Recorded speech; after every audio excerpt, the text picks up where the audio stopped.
We bless the new coming month, this Shabbos. Elul is the month before the new year. Elul is an acronym. Ani l'doidi v'doidi li. I am to my beloved, and my beloved is to me. Beloved referring to God Almighty. It begins with that I'm to my beloved before he is to me.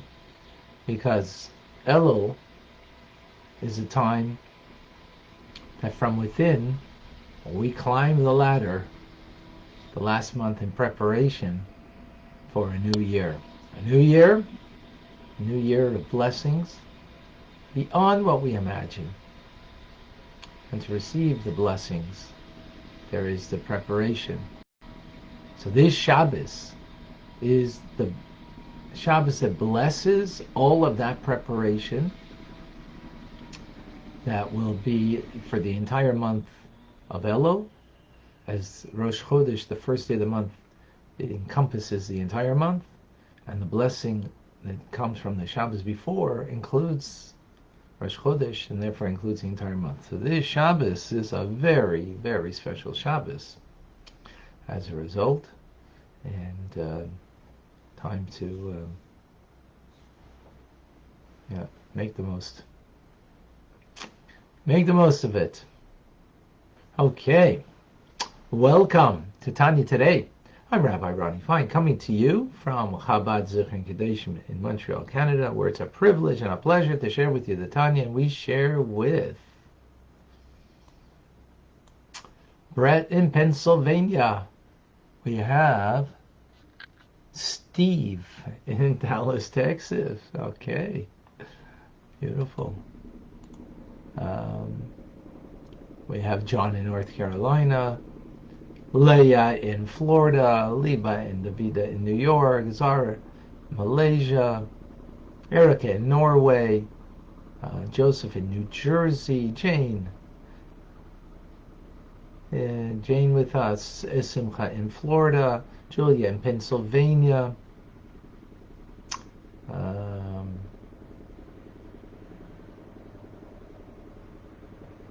Stan in London, England, Diane in Arizona, Yohanan in Florida, in California, Tim is in Texas, Sandy in Michigan, Daphne, Fabulous Friday in South Carolina, David in Washington State, Chava, Celeste in Colorado, in Boulder, David in California, oh, my dear sister, Leora in Israel. All right, getting ready for Shabbos there. Beautiful. Rena's in Colorado, Rabbi in Morocco, Jan in Mexico. We have Vilma and Aliana. We have Instagrammers. Koni Akoy in Peru. Hamid in Montreal. Natalie's in Brazil. We have Aliza in Florida. Steve in Tetelabent in New York. And Dishamama. Alice is in Baltimore, Eugenia in Calgary, Irma in St. Martin, Ahava in Creek Lake, Texas.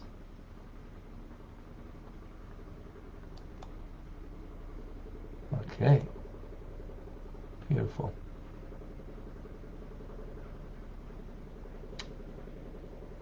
Cindy in Florida, beautiful. We have Mike with us. Great.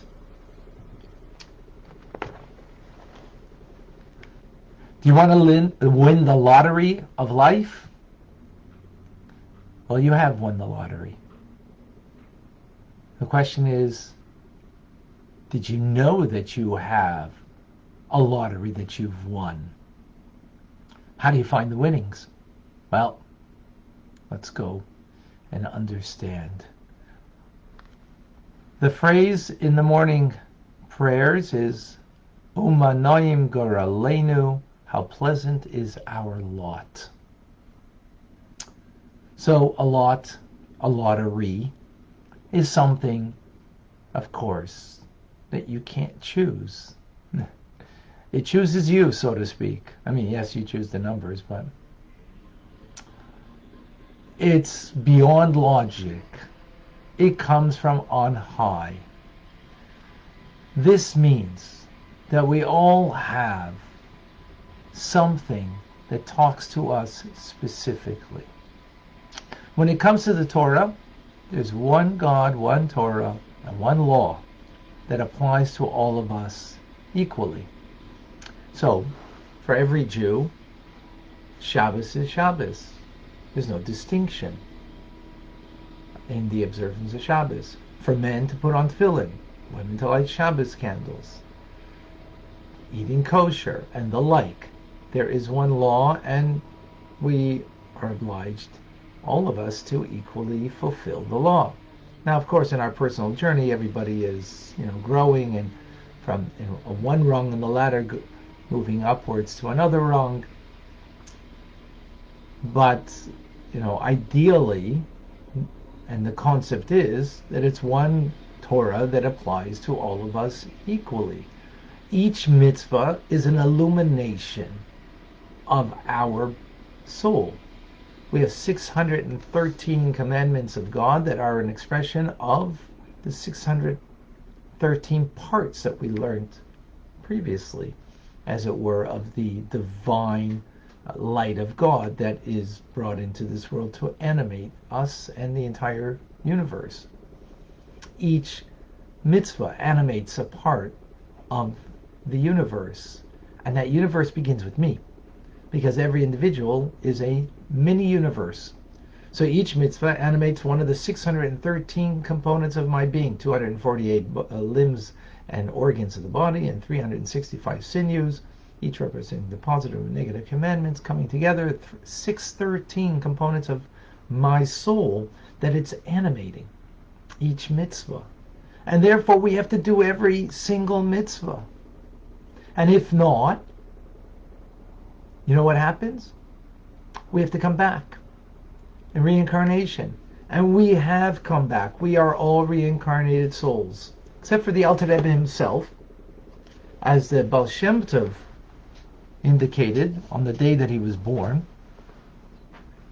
The Baal Shem Tov said that he's a new soul that came into this world that had not been here previously on the day that he was born, which is on the same day that the Baal Shem Tov was born, on Chai Elul, the 18th of Elul, coming up soon. But for 99.999% were reincarnated souls. Why? Because in a previous incarnation we didn't fulfill what our specific task was that we needed to fulfill. So our soul had to come back. So our soul might have completed most of the tasks. There might be just one or two things that are left to be done. So we have to come back. Fine. So that's the idea, that every mitzvah is something that our soul needs. The 613 of them to illuminate our being. That being said, there is something that radiates our soul that is more specific, that brings a manifestation into us in a unique way over the other mitzvahs. It touches my soul, my spirit, my neshama in a deeper way. For me personally, and it could be also collectively, and in fact it is, that there'll be a time period that there's the calling of the people is in a specific path. The times of the Tanoim, the times of the Mishnah was the study of Torah. Today, it's charity, acts of loving kindness. That will be the unique call of the generation, if you will. This is summed up by the teachings that our sages tell us. As one asked another, with what commandment was your father most careful? And he answered, with the commandment of tzitzis. So explains the Alter Rebbe that the word is the term is b'may havi zohir tvei. With what were you zohir? Mostly zohir. We translate as careful, but it actually comes from the word like zohar, illuminated. What mitzvah illuminated your soul more than any other mitzvah? And again, likewise, in each generation, there will be something that will be more luminous for that generation than another generation. This is the question. And this is called a lottery. Right. Meaning, the fact that we have to do all the mitzvahs, that's our portion. Right? Ashreinu ma tov chalkenu. How fortunate is our portion, that we have a portion of the light of God that illuminates our soul, and we all have the same portion. For the Jewish people, for non-Jewish people, they have 7 Noahide laws. So Jewish people, 613 divine lights that illuminates the soul that is made of and compartmentalized into 613. We need each one of those to be a part of my soul. Again, if not, then there's a reincarnation. Now, if we got in a previous reincarnation, so we don't need that specifically in order to complete us, but there is that thing that needs to complete us. That's specifically my lot, my lottery, that I need to pay heightened attention, greater focus, additional measure of vigilance and zeal. Right? That's the word tvei. Most. What is my, not that I'm not careful with every mitzvah, careful with every mitzvah. What most is the commandment that I need to be illuminated and be careful with to illuminate my soul? To find that out, it's not logic. Sorry, I shouldn't say that. It is. Take that back. That particular light that illuminates my soul specifically transcends me. It arose in God's thought, as it were. It's a lottery. God decided that this will be the thing that I need to develop in my life. And this comes down, if you want to know how to find it, 2 ways. One is that which naturally talks to me more. So some people, what talks to them more is to hachnasas orchim, to have guests. And you have people, I know people in Crown Heights, where in New York, where they're always having guests. They'll have a Shabbos table, 20, 30, 40 people. They don't need to know you. A friend brought a friend. You're welcome. That's their unique mitzvah. Others will be study of Talmud. Another will be, the mitzvah of tzitzis, as we have in the Talmud itself, or prayer, or to fill in, whatever it might be. Mine might be Tanya. Definitely. No question. Chassidus, yeah. So we all have that path that kind of touches us more, illuminates us more. That's the path. There's another one, and that is the one that I struggle with.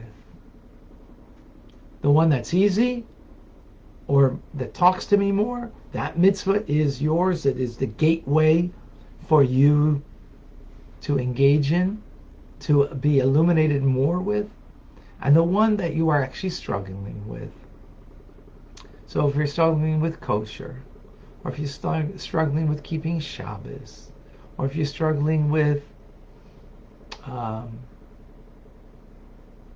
respect, if you're struggling with devotion, if you're struggling with whatever it might be, that challenge is also what you need to illuminate your soul with. that difficulty is also what's necessary for you to have a luminous divine connection.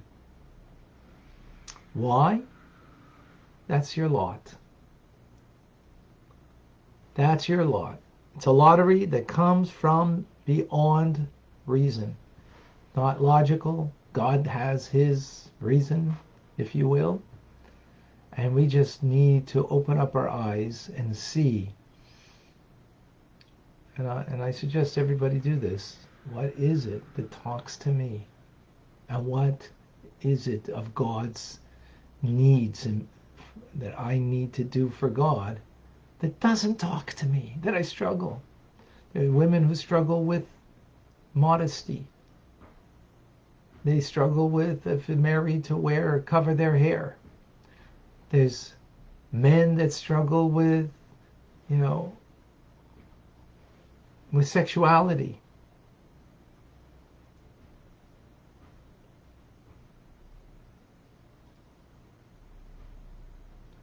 We hopefully know where our struggle is. And if you don't, you have to find someone who can help you with that. So you shouldn't be blind to what your struggle is. Be open to it and to engage it, because that's your lottery. That's your winnings. When you can take that challenge, that dark place, and to transform it. So happily you engage in it, because you know that was meant for you. Is instead of running away from it, you happily engage in it. And if you can't find how, the problem is not on the outside, the problem is on the inside. Meaning the problem's within us. We always point a finger on the outside to someone else or a circumstance. We feel a victim of our circumstance. But if we truly believe how pleasant and sweet is my lot, lottery, as the Alter Rebbe explains over here, that mitzvah that is illuminating my soul specifically. So it's the one specific, or I think it could be more than one, but specifically be the one thing that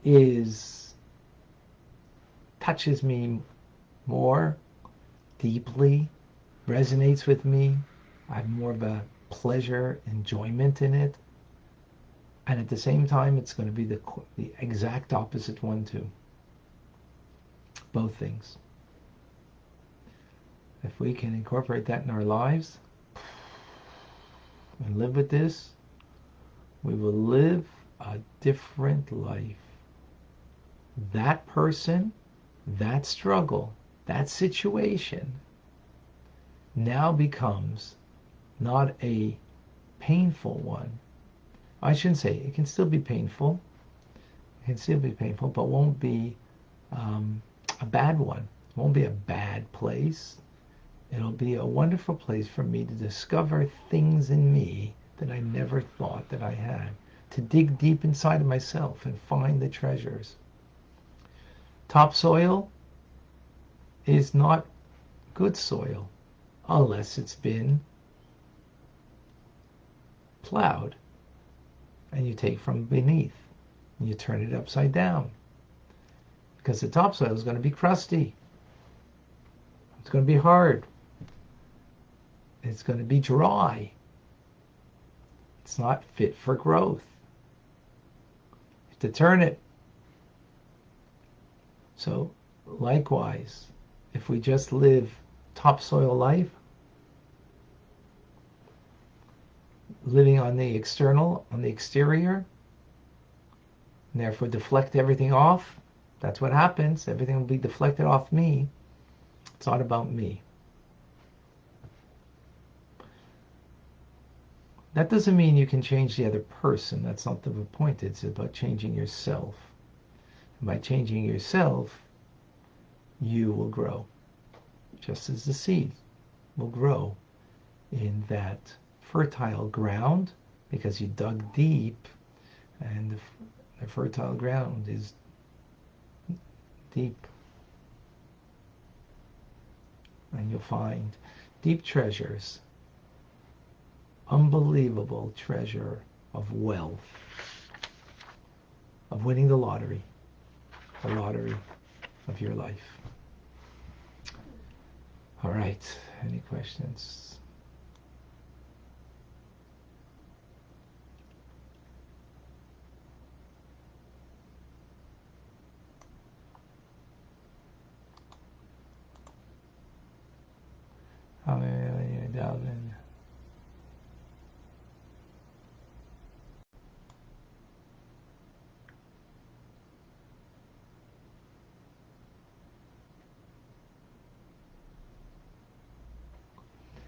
Are we reincarnated with the same qualities, attributes, mitzvah, challenges, and a gender that I had before? Yeah, basically, yes. Yeah, different circumstance, but basically, yes.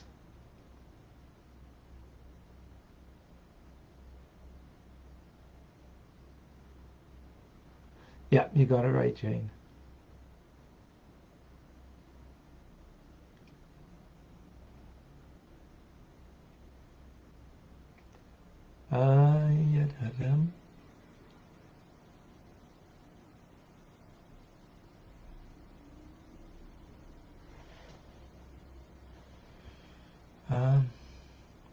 Please put 2 question marks before you ask a question so I could see it. Yes, Jane, we did.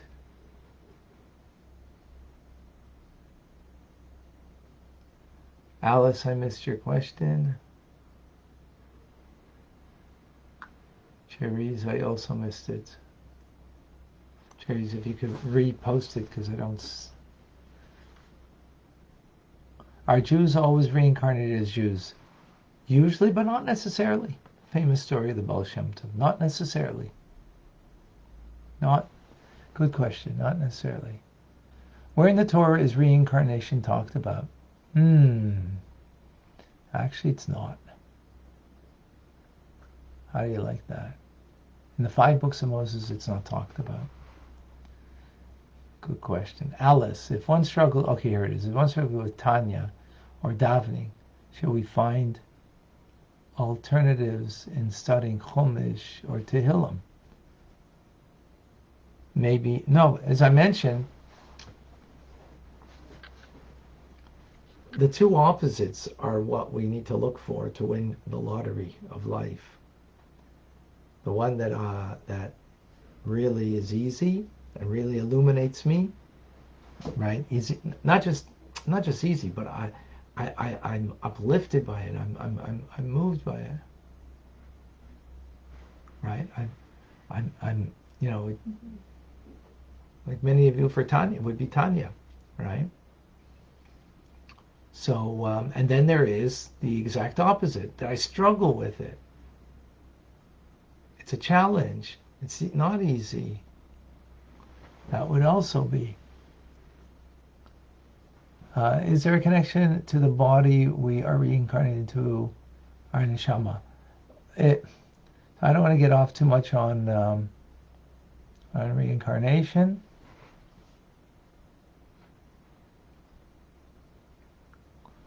But in reincarnation, you come into a different body, and it's the extension of the soul that was from a previous lifetime that comes to fulfill the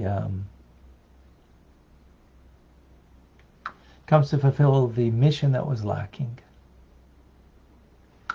Okay, excellent. Okay, great questions.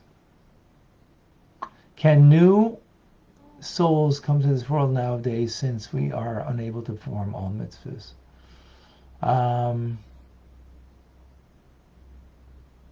Can new souls come? First of all, The Baal Shem Tov, he can tell if there's a new soul that came into this world. How would I know or anybody know? Only a Rebbe would know that. So I don't know how to even answer that. Good question, though. Could you be reincarnated into an animal or something else? Yes, you could. Yeah, it's possible. Sometimes you're reincarnated because not you will do the mitzvah, but through you the mitzvah will be done. As the story of the Baal Shem Tov, someone came to him and he gave him a beer to drink before he met with him, and the guy took the drink without making a blessing. The Baal Shem Tov said, "Ooh, you missed an opportunity. Your father's soul came down into the hops, and it didn't hop back up because the blessing wasn't said.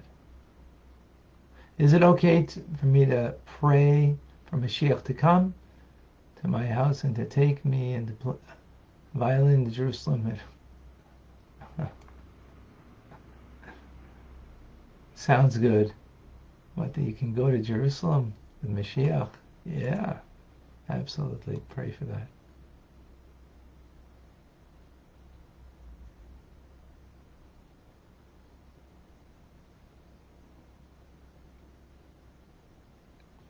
Oh, cherries. Okay. Is it true that 613 mitzvahs cannot be carried out to... Oh, okay. So, right. All 613 mitzvahs cannot be fulfilled today. As a matter of fact, only like 200 plus mitzvahs can be fulfilled today. So that's why our souls are very old souls. Did you ever notice?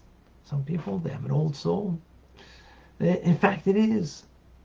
Because it could be from 2,000 years ago. So those mitzvahs were fulfilled.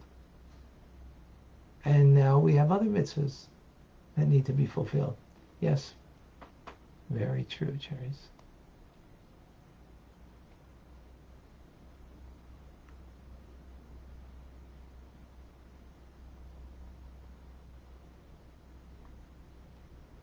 I think I answered everybody. Anybody else with a question?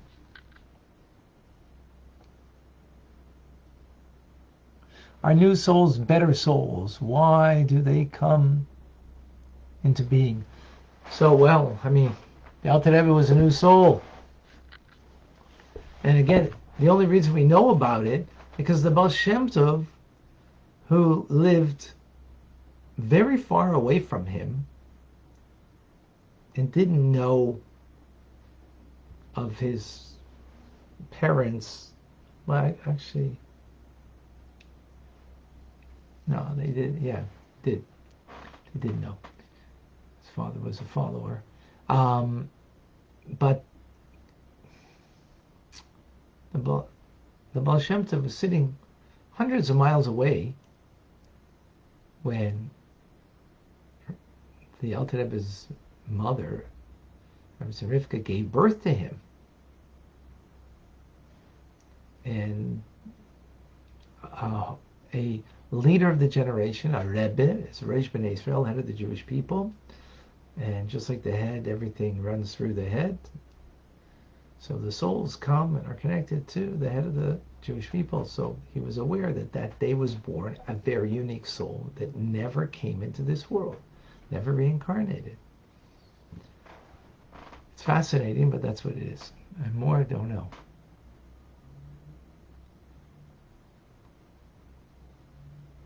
Yeah, Moses, yeah, reincarnated. Again, most souls are reincarnated. Was there reincarnation before God gave the Torah? Yes, there was. Could the same soul be reincarnated for the same reason as prior generations of the old soul? I'm not perfectly clear what the question is. But could it be? Yeah, it could be. It is reincarnated from previous generations. Absolutely. All right. Beautiful. Okay, folks. Our conversation will continue when we continue learning after Shabbos. Wishing everybody an amazing, great Shabbos. Thank you for joining. I'm Rabbi Ronnie Fine, coming to you from Chabad Zuchrin Kadeshim in Montreal, Canada, where it's a privilege and a pleasure to share with you, Tanya. Amazing day and a good Shabbos. Be well.